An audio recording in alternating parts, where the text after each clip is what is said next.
Nanti petang mungkin kita discuss sikit pasal tu.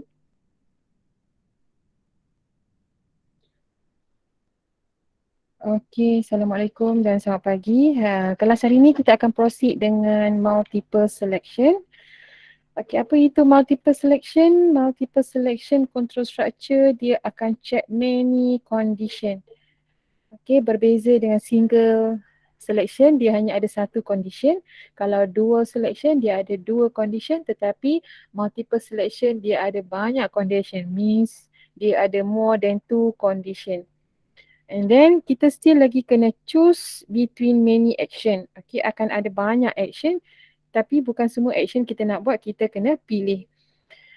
Condition will check one by one. When condition is true, baru dia akan perform the action, then terus stop. Okay, true, buat action, then stop. Tak perlu pergi check lagi yang lain. Contoh ini pseudocode general format.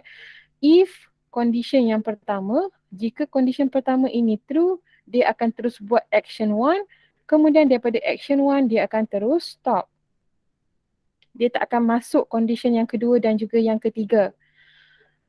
Kemudian katakanlah condition pertama ini false. Okay, bila false baru dia tak buat action pertama, dia akan pergi dekat condition yang kedua. Kalau condition kedua ni true, then baru dia buat action kedua and then terus stop. Tapi kalau condition kedua ini masih lagi false, dia tak akan buat action kedua. Dia akan check next condition, condition 3. Kalau condition 3 ini true, baru dia buat action 3. Tetapi kalau condition 3 masih lagi false, dia tak akan buat action 3. Dia akan terus buat action 4. Okay. Dan kalau you perasan dekat sini, first kita akan labelkan dengan if. Last kita akan labelkan dengan else. Dan else tak ada condition di belakang. Tak ada, jangan letak apa-apa condition. Else tu macam last choice. You tak perlu tanya, you tak perlu question lagi. Last choice, you kena buat. Dan in between ni kita akan letak dengan else if. Mesti if ni di bahagian dalam bukan if else tapi else if.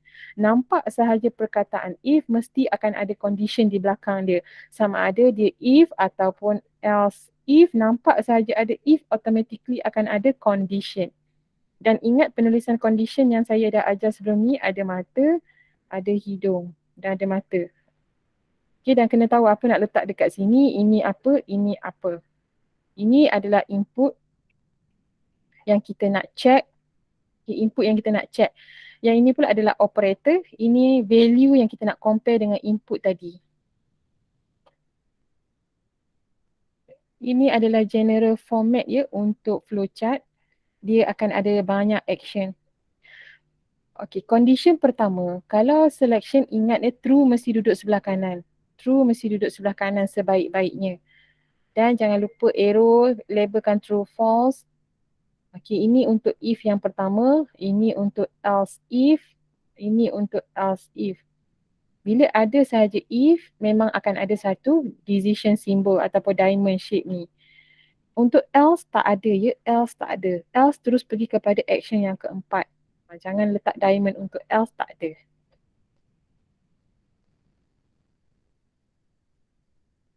Saya tertutup lah. InsyaAllah tertutup pula, sorry.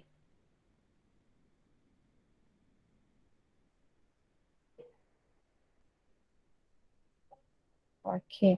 So ini ada satu contoh saya akan ambil satu contoh ini. Macam mana kita nak menulis problem analysis. Okay, start dengan output dululah macam biasa, kita nak cari apa. Untuk output, kalau tengok soalan ni, kita nak paparkan message. Okay, kalau nak paparkan message, kalau tak nak letak message ni pun tak apa, tak perlu. Terus straight to the point, apa message yang nak dipaparkan. Okay, kalau tengok soalan ni, kita tak nampak sebenarnya message. Okay, contoh tengok soalan Okay, dia kata check whether a number is positive, negative or zero. Macam mana kita nak check dia positif, negative or zero? Dan apa output yang nak dikeluarkan? Adakah outputnya kita nak keluarkan number tu? Kita nak keluarkan number ke kita nak bagi tahu? Nak keluar number atau nak bagi tahu? Nak bagi tahu dia positif, negatif or zero. Okay, kalau tengok soalan ni sebenarnya kita nak bagi tahu nombor yang dia masuk tu, user akan masukkan number. And then kita nak bagi tahu bahawa nombor itu sama ada positif, negatif or zero. So kalau nak bagi tahu, maksudnya dia adalah message. Okay, dan message itu adalah yang pertama mungkin positif, yang kedua adalah negatif, yang ketiga adalah zero. Okay, dan ini terpulang kepada awak nak buat that number is positive number, terpulang. Bila message ni terpulang kepada kita apa ayat yang kita nak letak. Okay. Dan bila kita nak buat macam ni, kita kena tentukan apakah kita punya condition. Macam mana nak tentukan dia positif? How? Mestilah nombor tu besar daripada kosong. Kena buat dalam bentuk condition. Macam mana nak dapatkan positif ni? Dan ingat, mata, operator, lagi satu mata. Macam mana nak tentukan dia negatif? Mestilah nombor tu kurang daripada kosong. Kena buat dalam bentuk condition. Macam mana nombor tu zero? Mestilah dia sama dengan kosong. Okay, kena keluarkan condition ni dulu baru kita boleh buat penyelesaian. Jadi output kita dalam bentuk message positive number or ni tak perlu pun tak apa message ni tak perlu pun tak apa, negative or zero number. Okay, untuk penulisan proses, determine whether the number entered by user is greater than zero or less than zero or equal to zero. Sebenarnya ada selain daripada yang ini, ada lagi cara lain untuk kita tulis proses. Nanti bila kita buat exercise kita nampak. Ini cara yang panjang lah, ada satu lagi cara yang lebih simple. Cara yang panjang ni determine whether follow by dia punya condition. Apa condition dia? Zero, apa ni? Number greater than zero, less than zero or equal to zero. Kita nyatakan dia punya condition. Dan input kita adalah number lah. Nak buat 6 boleh, number boleh tapi jangan letak n. Variable tu mesti kena meaningful. Sama ada num, number, no. Okay. Ini contoh pseudocode. Read, lepas tu condition biasanya saya akan galakkan pelajar untuk letak bracket lah supaya bila coding nanti dah terbiasa. Okay, message ni nak letak boleh, tak nak pun tak apa. Okay, else if, biasakan diri letak bracket. Ini pun tak perlu. Okay, tak perlu. Okay, dan jangan lupa tutup dengan and if. Okay, kita tengok pula contoh flowchart. Okay, ini contoh flowchart Okay, read number. Lepas tu dalam ni kalau nak letak if pun boleh sebab takut keliru dengan repetition. Dan ni biasanya saya akan minta buat bracket lah. Okay, dan ada false dan juga true. Ingat true sebelah kanan. Okay, dan bila kita nak print ataupun display mesti bentuk parallelogram. Dan pergi kepada stop. Tak semua soalan akan ada display macam ni. Ada certain soalan display dia di bawah. Ada certain soalan kita akan masuk dekat dalam display. Nanti kita tengok exercise-nya. Okay. Benda ni tak boleh hafal. Kena hafal format boleh. Okay, tapi tak boleh hafal. Kalau true mesti print. Tidak. Tak semestinya. Sekarang kita cuba buat exercise. Exercise yang ke-6. Okay, ada lagi example 2. Nanti boleh lihat lah. Kalau confused boleh tanya. So, soalan yang telah dipilih tadi adalah soalan nombor. Mana tadi Soalan nombor 3. Okay, kita tengok soalan nombor 3. Okay, soalan nombor 3 ni lebih kurang macam contoh tadilah. Dia agak senang juga sebenarnya soalan nombor 3 ni tapi tak apa. Sebelum kita selesaikan semua benda tu, kita check dulu. Apa output yang kita nak keluarkan. Mana output dia. This program prompt user to key in number of choice for his favorite holiday destination. Okay, kalau nampak dekat sini, kita nampak input dulu. Key in. Key in ni adalah keyword untuk input. Apa input dia? Adalah choice. So kita nampak dekat sini input dia adalah choice. Kenapa pen saya warna hijau pula ini? Okay, input. Kita tengok lagi kalau choice 1. Kita dah nampak condition pertama adalah choice 1. Ini condition yang pertama. Macam mana nak keluarkan dalam bentuk condition?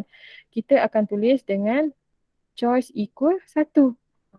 Jadilah condition. Ada satu mata, ada operator, satu mata lagi. Apa yang akan keluarkan? Dia akan keluarkan satu message juga. Ini tidak melibatkan pengiraan lagi, masih lagi message. Lepas tu yang kedua, kalau choice dia 2 pula. Choice equal to 2. So dia akan display Cameron Highland. Kalau choice 3, dia akan display Genting Highland. Kalau choice 4, dia akan display Bukit Merah. Lepas tu otherwise, ada otherwise choice is not in the list. Macam tu. Jadi kita kena labelkan. Choice pertama ini adalah if. Ini adalah if. Mana saya nak tulis? Ini if untuk yang pertama. Untuk yang terakhir, otherwise ini adalah else. Yang lain-lain, choice 2, choice 3, choice 4, kita akan letak dia dengan else if. Okay. Jadi ingat yang pertama mesti dengan if, yang last adalah else, in between adalah else if. Okay. Jadi kita cuba selesaikan soalan ni. Saya akan buat dulu nanti soalan lain awak cuba, kita akan bincang pada pukul 11 nanti. Input. Saya nampak tadi input dia adalah choice. Alamat huruf besar pula, tak apalah Proses. Determine whether choice is, ada banyak kan dekat tadi kan, is equal to 1 or 2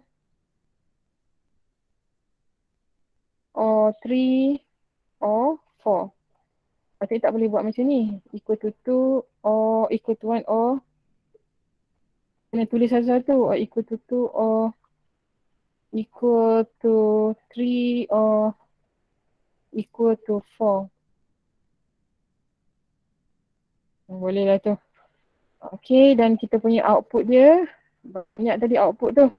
Apa output dia? Yang pertama tadi, Pulau Langkawi. Okay, senaraikan semua O. Senaraikan semua negeri-negeri tu. Dah 8-18 dah. Boleh tak siapa-siapa masuk sini tolong type ni. Okay, O tambah lagi O. Ada 4 kan semua sekali kan? Okay, O.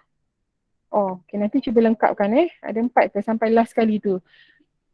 Is not in the list. Okay, itu adalah untuk problem analysis. Satu lagi cara nak tulis proses. Cara kedua nak tulis proses determine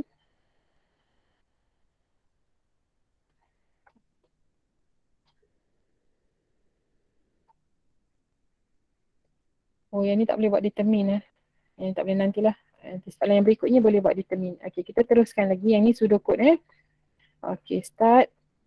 Kalut pula saya Okay, thank you tolong masukkan ni output ni sebab nak cepat saya ada seminit lagi.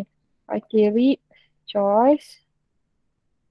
Okay, thank you sayang. Dah keluar dah. Okay, read choice. Lepas tu bila dah masuk choice, kita akan start dengan if.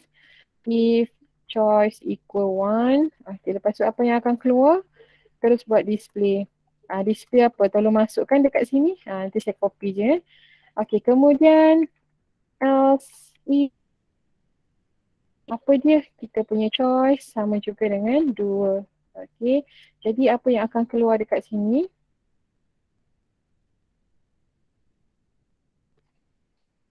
Display apa? Okay, tolong masukkan jawapannya. Okay, kemudian ada lagi else if choice equal 3. So, dia akan display. Okay, ada benda yang dia akan display. Kemudian choice yang ketiga, else if choice, else if pula dah, betul-betul. Else if choice sama juga dengan 4. So, apa yang dia akan display? Okay, boleh tolong type kan message dia. Dan last kali, okay, jika dia else, apa yang dia akan display? Okay, indentation tu kena jaga ya. Okay, minta tolong isikan yang ni, kemudian terus stop. Itulah dia punya pseudocode. Okay. So berpandukan example pertama tadi, boleh tak awak cuba siapkan dia punya flowchart dan nanti masuk dekat dalam ni. Okay, dan lagi saya tambah soalan dekat sini ya. Saya tambah dekat sini. Soalan yang saya nak minta awak cuba buat adalah soalan nombor 789. Okay, cuba question nombor 7, question nombor 8 dan question nombor 9. Okay, nanti kita akan discuss pada jam 11 pagi. Okay, so untuk pagi ni mana stop di sini. Awak buat dulu ya. Okay, madam.